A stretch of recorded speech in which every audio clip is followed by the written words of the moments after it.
In this video, I will show you how to change the internal battery in a Hyundai Veracruz key fob. This key fob was used on models between 2007 and 2012 and uses a CR2032 battery. Changing your battery is super simple and you can do it yourself at home. All you will need is a flathead screwdriver and one of these CR2032 batteries. If you'd like to get one online, I will leave a link in the description to buy it on Amazon. It's just a couple bucks and then you can follow along. First, locate this little slot on the top of the key fob. Take your flathead screwdriver, insert it into that slot, just like this, and with a little twist, you can begin to make some separation between the two halves.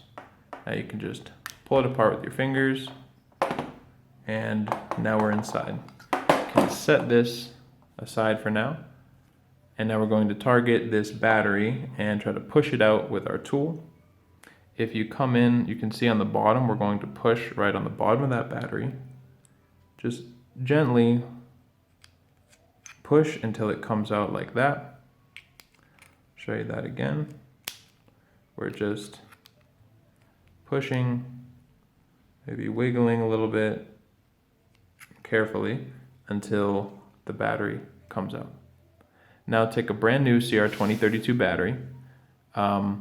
Make sure this positive side with the battery information is facing up, just like this, and just slide it. It might take a little bit of pressure, but you're just going to slide it back into place until it sits all the way inside this little piece of metal. All that's left to do is click these two halves back together,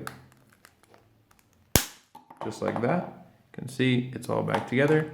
The light comes on, meaning you did everything correctly and your battery has juice and you're good to go. If this video helped you, feel free to leave a like, and for more information, go click the link in the description to go to fobbattery.com to see the full guide on the Hyundai Veracruz. Thank you for watching.